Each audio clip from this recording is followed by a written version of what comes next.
Muy bien, muy buenas noches a todos. Bienvenidos nuevamente a esta tutoría de repaso número 3 de la materia de tendencias en la educación matemática. Vamos a iniciar deseando se encuentren bien, ¿verdad? Y como siempre, pues yo les digo, es un gusto estar con cada uno de ustedes. Así que vamos a iniciar. Espero que hayan leído el material correspondiente según la ruta de aprendizaje. Y recuerden que en la tutoría de repaso vemos el material de la unidad, en este caso de la unidad 3. Y ya en la tutoría sabatina, pues vamos a poner como en práctica lo que aprendemos el día de ahora. Entonces, vamos a comenzar. Como les decía, ahora vamos a hablar de la unidad 3, que es el papel de la historia como recurso didáctico en la matemática. Vamos a ver cómo es que la historia de la matemática se puede usar como un recurso didáctico en la enseñanza de la matemática. Vamos a ver cómo puede funcionar eso. Entonces tenemos la primera sección que nos habla de la historia de la matemática como recurso didáctico. Entonces dice que surge un cuestionamiento inicial, una pregunta. ¿Cuál es esa pregunta? Dice, ¿qué objeto tiene estudiar la historia de la matemática? No sé si ustedes alguna vez se han hecho alguna de estas preguntas, ¿verdad? O cómo podríamos utilizar la historia de la matemática como recurso didáctico. Son dos preguntas que podríamos hacernos y es natural. Entonces, vamos a intentar dar respuesta a cada una de ellas. Según el personaje Guzmán, el conocimiento histórico matemático nos acerca a sus creadores. Miren qué bonito, y es así, ¿verdad? O sea, conocer la historia de la matemática nos va a acercar a todas esas personas que han formado parte de todo lo que ahora conocemos como la matemática. Entonces dice a su génesis, es decir, su origen, a las grandes interrogantes de la humanidad, igual a cómo se hace en la literatura, que nos permite identificar y recordar a los grandes, ya que el conocimiento es impulsado por la cultura, en donde las dudas mismas en un colectivo pueden ser de carácter espiritual, práctico o también artístico. Entonces, así como en otras materias, nos sirve, nos funciona conocer la historia, de igual forma en la matemática. Tenemos que las matemáticas han estado presentes y son parte inherente al desarrollo y evolución del hombre en la historia, mediada por procesos de aparición espontánea y natural en la búsqueda constante, entre otros de encontrar a la cotidianidad soluciones a diversos problemas del contexto en coherencia con el ingenio y la creatividad humana. Fíjense lo que está acá. Dice que las matemáticas no surgen de la lógica deductiva, sino del trabajo de la imaginación creadora que se hace, ¿verdad? Guiada por analogías, instituciones e incluso ideales estéticos. La lógica actúa después solo como el control, dice, ¿verdad? Entonces, las matemáticas han estado presentes desde hace mucho tiempo y han surgido por algo, por ciertas situaciones. Tenemos que a través de la historia de la matemática se han evidenciado errores por parte de los hombres, ¿verdad? Que algunos que han intentado formalizar. Entonces, esto se ve aquí, lo podemos ver nosotros como algo que para poder alentar a nuestros estudiantes. Imagínense decirle, ¿verdad? O sea, todos estos matemáticos nosotros conocemos, en algunos momentos se equivocaron, se dieron cuenta de esos errores, los mejoraron y todo lo demás. Entonces, de igual forma, nosotros, para nuestros estudiantes, pues pueden equivocarse, porque somos seres humanos, nos equivocamos. Lo importante es seguir, ¿verdad? Seguir, levantarnos, seguir intentando hasta lograr lo que queremos. Entonces, eso es una parte de la historia, cómo animar a nuestros estudiantes. Luego está la pregunta, ¿cómo utilizar el error histórico referenciado por la actualidad? Y cómo la matemática ha llegado a ser lo que es. Entonces, como afirma de Guzmán, dice que es claro que el quehacer matemático tenía que ser lo que de hecho ha sido, una actividad humana descubridora y a la vez profundamente creativa. Y es que la matemática tiene que ser eso, ¿verdad? Algo que se ha venido descubriendo, como les digo yo, por ciertas situaciones, algo creativo. Bajo el estímulo de la ambigua complejidad inherente en los objetos que explora, la mente humana crea estructuras que le sirven para penetrar más profundamente en la realidad o con la honda expresión clásica de los pitagóricos. Muy bien, tenemos la otra subsección que nos dice la importancia de la matemática en la historia de la matemática en la enseñanza. Vamos a ver.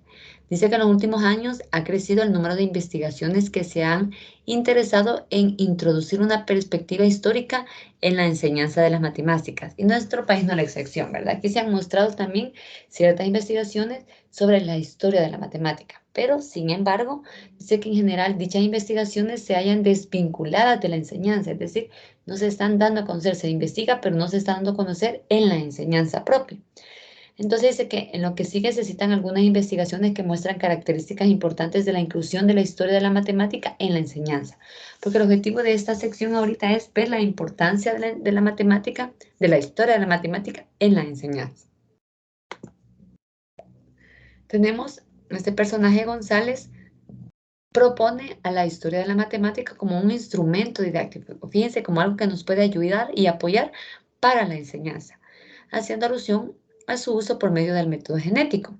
En este dice que se funda en la premisa de que para comprender un concepto los estudiantes deben pasar por similares episodios, por lo que ha marcado la evolución del concepto en cuestión. ¿Qué quiere decir? Que hay que adentrarlo, ¿verdad? Cuando vamos a conocer una temática, nosotros podemos adentrarlo, mostrarles de dónde viene esa temática, de por qué surgió. Por ejemplo, si vamos a mostrar los números fraccionarios, mostrar la historia, ¿verdad? Cómo surgieron los números fraccionarios en la matemática, por la necesidad, ¿verdad? Por la necesidad, por ejemplo, en las mediciones, cuando se medían terreno y todo lo demás, no habían medidas exactas, entonces hubo necesidad de crear los números fraccionarios. Entonces, eso se vuelve un poco más significativo para el estudiante. También dice que otro investigador a favor del uso de la historia de la matemática en su enseñanza es Lupiáñez, quien menciona que para la mayoría de los estudiantes de matemáticas los conceptos que se enseñan están carentes de historia. Asimismo, señala que en las instituciones no se promueve el proceso de génesis, es decir, del origen de la matemática. Y en consecuencia, al no afrontar problemas de épocas pasadas, no se favorece el pensamiento matemático. Y esto es muy importante. Lamentablemente, muchas veces la historia no es incluida en las temáticas que se dan de la enseñanza de la matemática. Como dice aquí, ¿verdad? No estamos acostumbrados a mostrar el génesis de los conceptos que vamos a mostrar, de las problemáticas que vamos a mostrar, y esto, pues, como dice este personaje, no favorece el pensamiento matemático.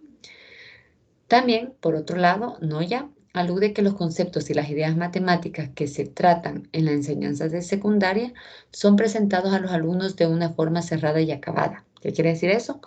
Que se olvida que ha surgido después de un largo proceso de gestación en las que las instituciones más fecundas con otras estériles han configurado sus presentaciones sucesivas.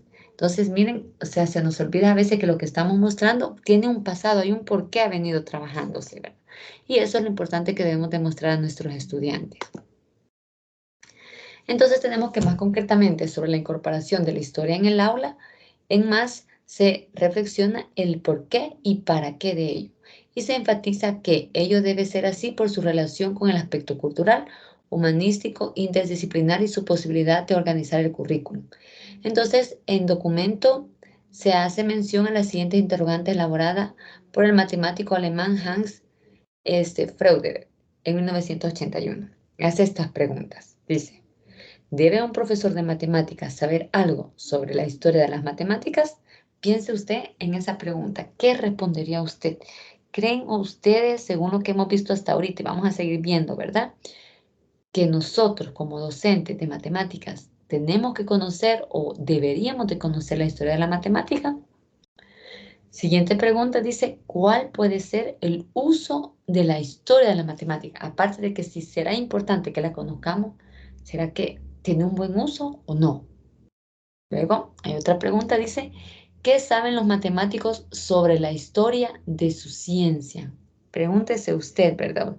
Ustedes que ya van bien avanzados en la carrera, ¿qué sabemos nosotros de la historia de su ciencia? Porque es nuestra ciencia, la matemática es nuestra propia ciencia. Entonces, ahí les dejo esas tres preguntitas, ¿verdad? Para que usted piense, analice cada una de esas respuestas. Y acá dice pues que estas preguntas sin dudas invitan a amplias investigaciones, ¿sí?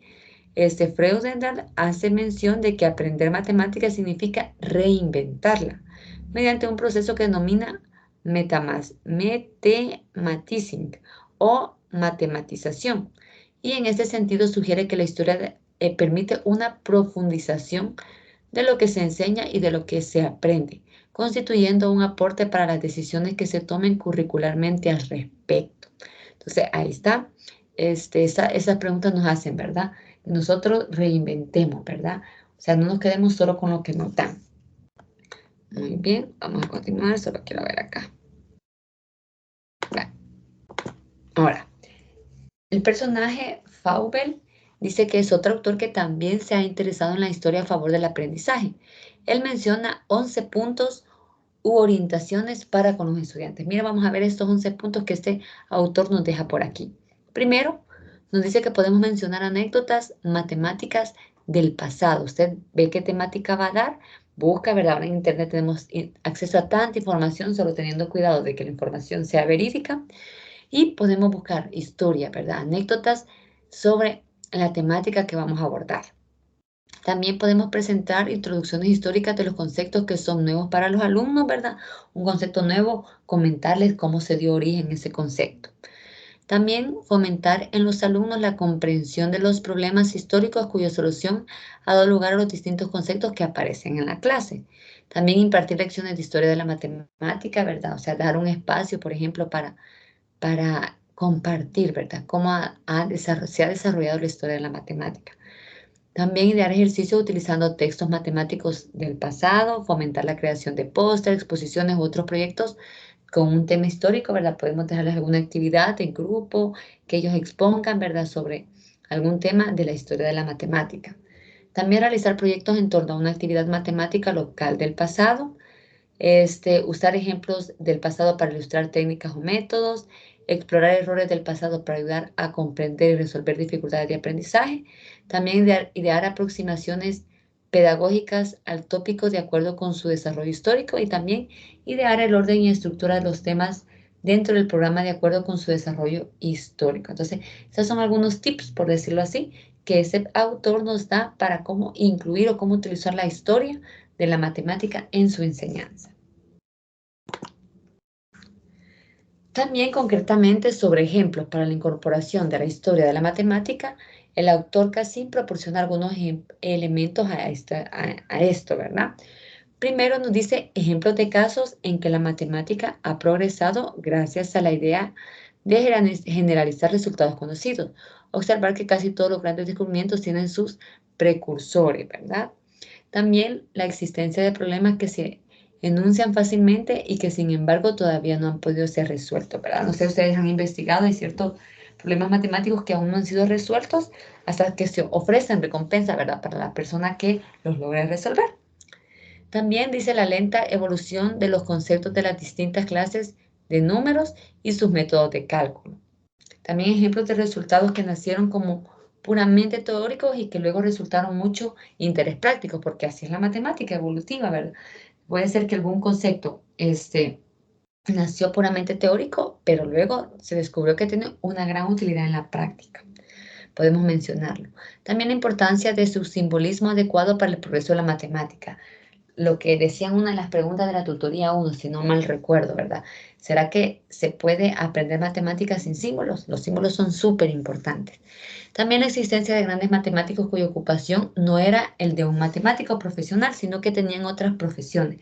Podemos hablarles de filósofos que fueron filósofos matemáticos, ¿verdad? Todos esos personajes conocidos o que les podemos dar a conocer, si ellos no los conocen aún, que tenían otras carreras aparte de la matemática.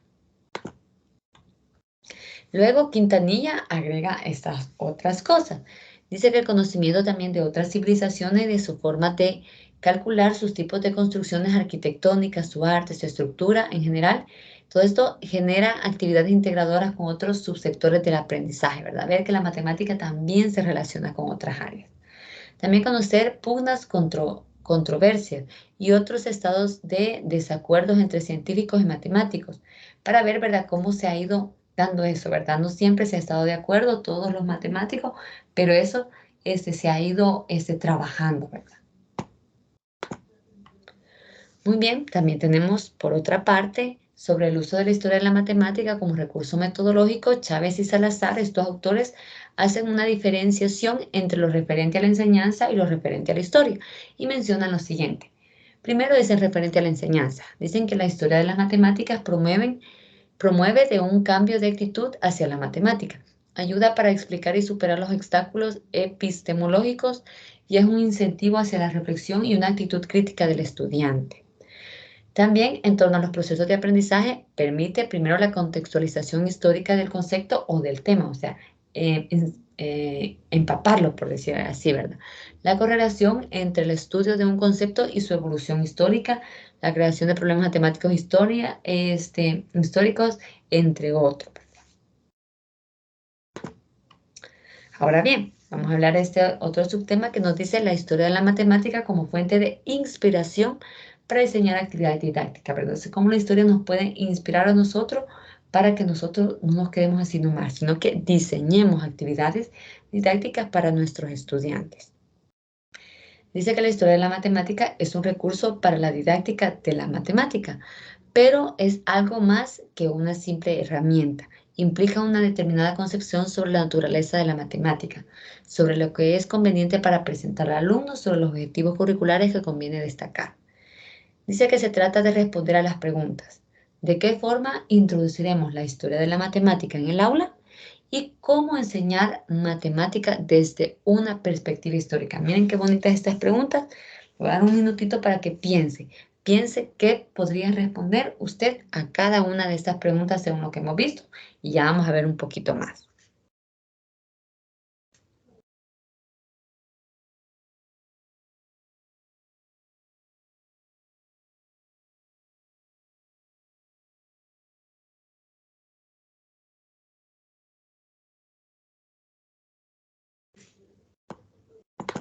Muy bien.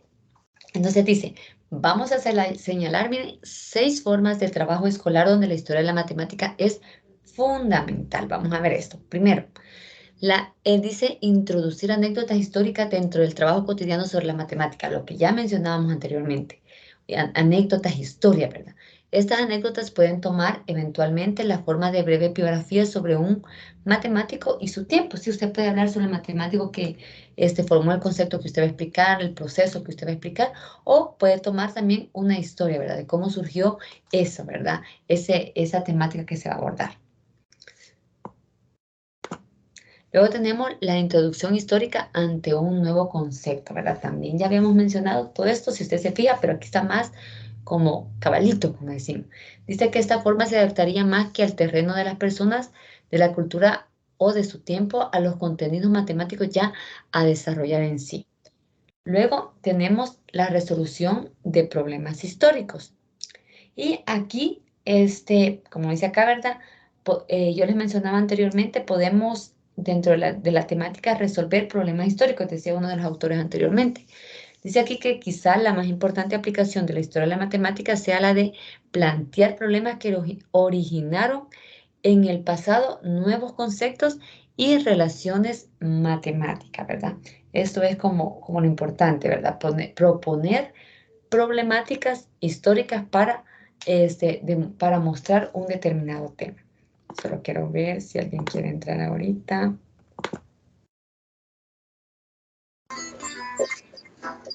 Vale, muy bien. Entonces, continuando, número 4 tenemos construir historias en torno a problemas críticos del pasado que ilustren técnicas y métodos actuales. Es decir, ¿qué quiere decir esto? Que nosotros también no podemos tomar solamente historias pasadas, sino nosotros construir ciertas historias que den a conocer problemas anteriores, ¿verdad? Y que se relacione con la temática que vamos a abordar, por decirlo así, en ese momento, en ese día. Luego tenemos también la construcción de póster o trabajos sobre un tema histórico. Podemos dejar a nuestros estudiantes, ¿verdad? Que ellos creen un determinado póster, como lo dice ahí, ¿verdad? Sobre cierto tema que nosotros le vamos a dejar. Por ejemplo, dice aquí, como resumen de todo lo anterior, se puede diseñar pósters que exhiban un determinado conocimiento histórico. Luego, como número 6, tenemos el análisis de textos históricos. Entonces dice que aquí que la actividad más compleja y que requeriría una amplia formación o textos bastante sencillos, dice sin duda es la técnica más fiel con el pasado por cuanto se trataría de comprender a un autor con su lenguaje, ¿verdad? Usted puede también dejarle que lea, ¿verdad? Puede ser de tarea si en la clase no alcanzamos, porque yo sé que los 45 minutos de clase pasan súper rápido cuando uno está mostrando algún determinado tema, se le puede dejar como una actividad extra, una tarea, ¿verdad? Que analice cierta historia, analice cierto texto histórico que nosotros queramos que él comprenda, obviamente relacionado con lo que estamos abordando, ¿verdad? Sin salirnos de eso es importante. Ahora bien, tenemos acá el papel de la historia de la matemática como un recurso pedagógico. Lo vamos a ver ahora. Miren cómo nosotros podemos utilizar la historia en la pedagogía. Dice que la exploración de la historia por parte del docente contribuye a descubrir obstáculos y dificultades que se han presentado en la matemática. Este personaje señalaba que aprender matemáticas significa reinventarla. Si usted recuerda, es algo que mencioné yo anteriormente. Ese personaje, Freudenthal, él decía que aprender matemática consistía en reinventarla. ¿Por qué? Porque nosotros tenemos que ir viendo, ¿verdad? Adaptando y todo lo demás, ¿verdad? Y como lo dice aquí, la historia permite una profundización de lo que se enseña y de lo que se aprende, ¿verdad? Pero obviamente nosotros como docentes tenemos que empaparnos primero para luego transmitir esa historia a nuestros estudiantes. Dice aquí que quien reflexiona sobre el desarrollo de la matemática debe necesariamente plantearse el problema de la historia de los conceptos. En este sentido, cabe resaltar que la historia de la matemática no es un fin en sí mismo, debe estar al servicio de la enseñanza. Miren, pero para la educación matemática es más que eso, no solo es un servicio, sino que es determinante. Entonces, aquí tenemos ya claro que la historia de la matemática no puede estar desligada de la enseñanza, ¿verdad? Tenemos que utilizarla. Entonces tenemos también que al estudiar los procesos de constitución de objetos, teorías, estructuras a partir de la actividad de la solución de problemas, el historiador, que somos nosotros, ¿verdad?, de la matemática, sabe muy bien que los discursos son trazas de construcciones producto de la actividad de matemáticos en situaciones determinadas. ¿Qué quiere decir eso? Lo que yo le decía, ¿verdad?, anteriormente. Toda la matemática ha surgido por ciertas situaciones. Por ejemplo, como les mencionaba, en lo de las fracciones, ya, voy a hacer otro ejemplo, lo de los números negativos, ¿verdad? Los números negativos surgieron por la necesidad, ¿verdad?, de trabajar con ciertas cantidades como la deuda, ¿sí? Entonces, no se encontraba cómo trabajarla, por eso también ahí surgen los números negativos. Entonces, es importante que nosotros vayamos adaptando todas estas situaciones a nuestros estudiantes para que ellos comprendan el sentido en sí de lo que estamos dando. También tenemos que aunque los caracteres axiomático y formal constituyen la importancia distintiva de lo que se conoce hoy como matemática moderna, ellas son el resultado de un devenir dinámico y complejo en el que en el pensamiento matemático se ha entrecruzado necesariamente con otras modalidades de pensamiento y se ha desarrollado en escenarios de diversa naturaleza. ¿Qué quiere decir eso? Que siempre, ¿verdad? La matemática ha venido relacionada con ciertas áreas también, aparte de en sí la propia matemática, ¿verdad? Entonces, como vamos a ver ya al final. Dice que finalmente se insiste en la necesidad de proponer reflexiones sobre la naturaleza del conocimiento matemático y sus diferentes fundamentaciones a lo largo de la historia por parte del educador, ya que las matemáticas no se consideran como algo estático y acabado, sino que como una construcción humana que permanece en constante discusión, sujeta al medio sociocultural, lo cual inevitablemente produce implicaciones en los planteamientos y en las actuaciones de los docentes de matemáticas. ¿Qué quiere decir eso? Que nosotros como docentes no nos vamos a quedar estáticos, pero vamos a seguir investigando, conociendo la historia pasada, obviamente para conocer el génesis de nuestra ciencia, como lo decía así, pero siempre actualizándonos. Entonces, dice que por tanto, dice, de conformidad con el autor rico para la currícula, la organización de los contenidos matemáticos y los conocimientos, el tratamiento que se le dé a la abstracción y formalización, los argumentos que se consideren válidos para una justificación y la manera de comunicar las matemáticas son aspectos indispensables que tienen su origen en los argumentos epistemológicos históricos, como dice aquí. Muy bien. Ahora vamos a pasar a esta otra subsección que nos dice que la historia de las matemáticas como una fuente de vocación, motivación, orientación, inspiración y autoformación al profesor de matemáticas, es decir, a nosotros justamente. ¿Qué quiere decir? Que la historia a nosotros nos debe de motivar, ¿verdad? Es una fuente de motivación, de orientación. Nosotros podemos orientarnos por medio de ella, inspirarnos y, ante todo, como dice ahí, autoformarnos, ¿verdad? Nadie quizás nos va a decir, vaya, usted por favor estudie la historia de este tema, la historia de este tema. Pero nosotros, ¿verdad? Sabiendo la importancia que tiene la historia, debemos de hacerlo. Entonces dice pues que el estudio de la historia de la matemática puede ser un elemento importante en la autoformación permanente del profesor. Miren, dice autoformación permanente. ¿Qué quiere decir eso? Que nosotros vamos a estarnos autoformando como siempre, permanente es siempre, siempre vamos a estarnos formando, como dice aquí, ¿verdad? Entonces dice que las motivaciones para enseñar matemáticas y desde luego la manera como se enseñan puede verse muy positivamente influenciadas por esta nueva actitud que crea el conocimiento de la historia, ¿verdad? La historia, como les decía, puede motivar, entonces es muy importante. Dice que vamos a justificar estas consideraciones con los siguientes argumentos. Vamos a ver lo siguiente. Vamos a ver el primero. El primero nos dice que el conocimiento de la historia favorece la comprensión profunda de los problemas matemáticos. Yo creo que todos estamos de acuerdo con esto, ¿verdad?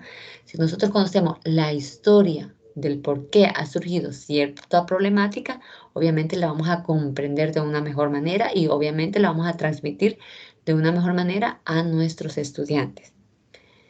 Luego tenemos que también las matemáticas tienen una fuerza creativa interna que se manifiesta en el devenir histórico en un magnífico espectáculo de creación continuada y en un vasto despliegue intuitivo que al ser proyectados en el aula podrían inducir a un clima de investigación. Miren qué bonito, la investigación. Y así contribuir a alcanzar uno de los objetivos formativos esenciales, que es el desarrollo del espíritu creativo del alumno, eso, ¿verdad? Entonces, si nosotros mostramos la historia, eso también podemos trabajar con ellos lo que es la investigación. Nosotros queremos personas que investiguen, que piensen, ¿verdad? Entonces, esto es algo pues muy, muy importante. Luego tenemos la historia de las matemáticas, que esto revela los ingentes esfuerzos desplegados por sus sucesiones de generaciones matemáticas en la formación de algún concepto nuevo o en la resolución de algún problema importante, que a la hora de tratarlo en la clase el profesor con su arrogancia dogmática y autoritaria puede creer de espaldas a la historia que debe ser trivial para el alumno. Entonces, esa es la importancia del problema de la historia. Nosotros algo que podemos ver, como dice aquí, como algo trivial, o sea, tiene una historia, tiene un porqué. Entonces, que en ese entonces no fue algo tan sencillo. Entonces, hay que mostrarle a los estudiantes todo eso. Luego tenemos la historia de las matemáticas, también puede ofrecer al profesor un campo inagotable de estímulo, ya lo decía al inicio, puede ser estimulante, para mantener su interés en una autoformación continuada para preservar el estudio de la propia matemática. Como decía, no nos vamos a quedar estáticos, vamos a seguirnos autoformando. Entonces, la historia pues nos puede motivar a seguir esa autoformación. La siguiente dice que a pesar de la proliferación en múltiples ramas, la matemática tiene su unidad propia. Entonces, para el personaje Klein, la manera más segura de combinar los peligros que amenazan nuestra fragmentada ciencia quizás sea la de llegar a conocer los logros, tradiciones y objetivos de la matemática en el pasado, es decir, conocerla, ¿verdad? Si nosotros la conocemos, podemos estar seguras de ella.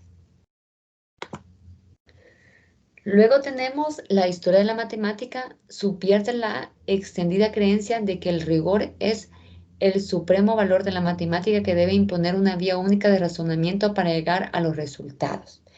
También la siguiente dice que la matemática creativa se nutre en buena parte de problemas que se han tenido cierto interés a lo largo de la historia de la matemática. Es decir, que nosotros nos venimos, como dice ahí, nutriendo de problemas pasados. Entonces, tenemos que conocerlo bien. Y pues ahora tenemos este último como subtemita que nos habla de la historia de la matemática como instrumento para enriquecer culturalmente su enseñanza. Y aquí nos dice pues que la historia de la matemática pone en manifiesto la dimensión cultural de las matemáticas y su notable impacto en la historia del pensamiento. Miren, dice que a título de ejemplo vamos a describir la forma muy sintética algunas relaciones e influencias recíprocas que a lo largo de la historia han establecido y mantenido la matemática con cierta disciplina, para que veamos y conozcamos cómo la matemática no está solita, sino que se ha enriquecido y ha conectado también con otras disciplinas. ¿Cómo lo vamos a ver ahorita? Iniciamos con la matemática y la filosofía. Creo que esta es la más evidente, ¿verdad? En el pasado podemos ver muchos autores que eran filósofos y matemáticos. Dice que la matemática y la filosofía tienen unas raíces históricas comunes en el horizonte pitagórico del siglo VI a.C., que conocemos relativamente bien a través de la figura platónica, ¿verdad? Y de la metafísica de Aristóteles. Dice que aparte de cuestiones propiamente filosóficas como el concepto de verdad en matemática, la naturaleza del rigor y la idea de la demostración, podríamos concretar en tres figuras esenciales, ¿verdad? La unión de la matemática y la filosofía. ¿Quiénes son? Miren. Pitágoras, ¿verdad? Él es un autor sumamente importante. Él, por ejemplo, dice que el número es la esencia de todas las cosas, es un pronunciamiento metafísico que en el curso de los siglos conducirá al Galileano de la naturaleza, está escrita en caracteres matemáticos. También está Platón, que en muchos de sus diálogos se sitúa en la matemática como propedéutica del estudio de la filosofía. Miren. Y luego tenemos el sueño de Descartes, ¿verdad? Que este habla de la matematización del mundo. Entonces, esos son autores como que concretizan, ¿verdad? La unión de la matemática y la filosofía. Luego tenemos las matemáticas y el arte. Aquí tenemos música, pintura, arquitectura. Uno puede creer la matemática. ¿Cómo la voy a relacionar yo con la música? Con la pintura, menos, ¿verdad? Con la arquitectura. Pero sí, tienen mucha relación. Por ejemplo, la matemática como arte, ahí tenemos a muchos autores como Platón, Poincaré, todos estos, ¿verdad? Por ejemplo, el binomio de Newton, que es tan bello, dice como la Venus de Milo, ¿verdad? Se me ha olvidado la palabra, similar a estatua, que es la Venus de Milo, ¿verdad? Entonces, también dice que los saberes matemáticos en las artes, el artista como geómetra, ¿sí? La geometría ha servido también para realizar muchas pinturas. En el arte, la geometría, el pensamiento, ¿verdad? Tenemos la armonía, la belleza, la proporción, ¿verdad? Por lo menos aquí puede aparecer el número áureo, ¿verdad? Número perfecto y todo lo demás. También tenemos el fundamento matemático de la armonía musical. Muchas notas también tienen cierta relación con la matemática, con ciertas sucesiones y ciertas cosas así. También las proposiciones pitagóricas en el arte, las proposiciones conmensurales, también el simbolismo y diseño poliédrico, el arte fractal, ¿verdad? Entonces, todo esto, ¿verdad? Y ahí usted puede encontrar estos autores y muchos otros. Luego tenemos la matemática, religión, la teología y la mística. También miren, la matemática no está separada de la religión, de la teología y de la mística. Dice que la simbología religiosa es geométrica. El pentagrama místico pitagórico, ¿verdad? Por ejemplo, cuando hablamos de los 40 días, ¿verdad? La Santísima Trinidad, ¿verdad? El trío, todo eso, ¿verdad? Está como conectado, ¿verdad? Entonces, aquí habla pues muchas cosas, ¿verdad? Lo del simbolismo místico del dodecaedro, de cómo se puede conectar la matemática con la religión. Luego tenemos también la matemática y la literatura, que aquí se tienen diálogos, por ejemplo, de Platón, de propia vida, pensamiento, ¿verdad? Aquí hay mucha literatura de ciertos personajes matemáticos, ¿verdad? Luego está la matemática y la poesía, que también están relacionadas, por ejemplo, Platón, Pitágoras, Dante. Todos ellos realizaron también muchas como historias, redacciones, que los tenemos como en la literatura, pero también muchas poesías. Y pues con eso se finaliza la unidad 3, lo más importante, ¿verdad? Usted puede leer por completo el material para tener una visión más amplia. Y como le decía, pues el sábado vamos a aplicar esto, ¿verdad? Cómo la historia de la matemática es sumamente importante en la enseñanza de la matemática.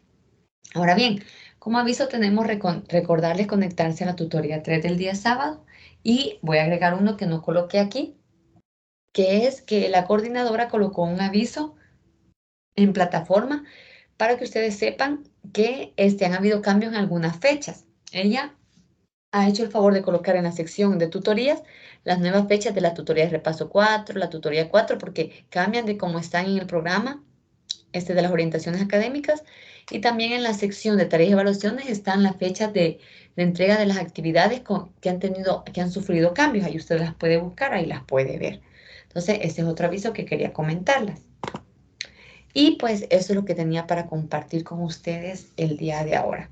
Muchísimas gracias pues por estar presentes. Voy a volver acá.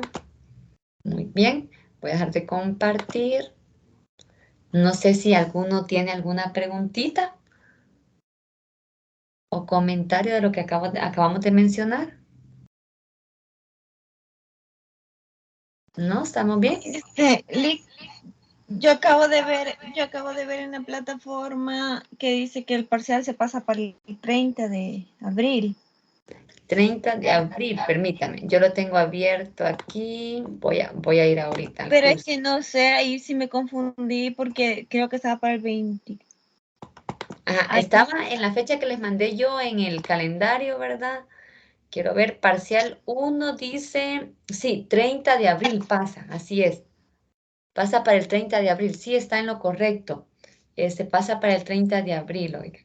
Así que sí, así que es muy importante que estén pendientes de las fechas de los cambios porque ella nos decía de que ha habido ciertos recorridos, se corrieron ciertas fechas y por eso no van a congeniar con como estaban en el programa que se les compartió al inicio del año. Entonces, en todas las materias va a sufrir ese desfase, no solamente en esta. Sí, fíjese que yo supongo que sí. Ahorita por ejemplo, a mí solo me lo ha mencionado ella. En la otra materia que yo estoy no lo ha mencionado, pero yo pensaría que sí, pero sería de que mejor esperen y cada tutor se los confirme. Va a estar bien. Sí, porque yo dije, porque estaba para el 24, creo yo. Y el diferido estaba para el 30. Y ya luego en la plataforma dice nueva programación, dice 30 de abril. Sí, para el 30. Ya quedaría para el 30. Sí. Entonces, ahí miren, porque también las tutorías se han movido. Ella en la sección de tutorías él ha colocado también eso, en las nuevas fechas.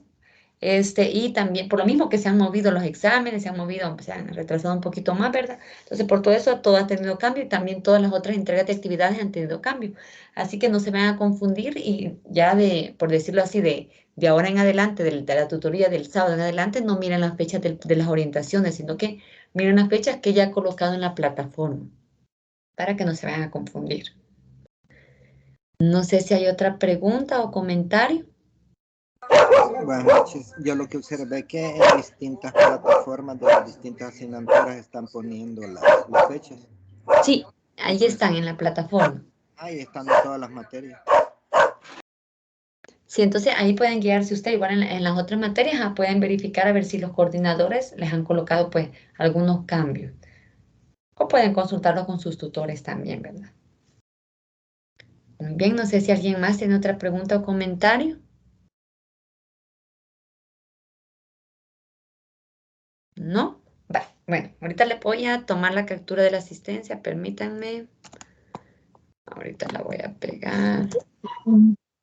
Ahí está. Muy bien. Ya se las... solo Álvaro, no sé si Álvaro iba a comentar algo. Perdón, Álvaro. Me siento violada. ¿Ah? Quizás se le activa el micrófono a Álvaro. Vale, vale, muy bien. Entonces, ya les Pues sí, tomé pero aquel día salió de usted y fue raro. Bueno, sí creo que se le ha activado el micrófono a Álvaro, ¿verdad? No sé, ya al Vale, final. entonces, si ya no hay preguntas, pues ya les tomé la asistencia. Entonces nos quedaríamos hasta aquí. No se les olviden conectarse el sábado, ¿verdad? El sábado que tenemos nuestra tutoría ordinaria. Así que feliz descanso para cada uno de ustedes. Buenas noches a todos. Buenas noches, licenciada. Buenas noches. Buenas noches, Lick. Adiós, buenas noches.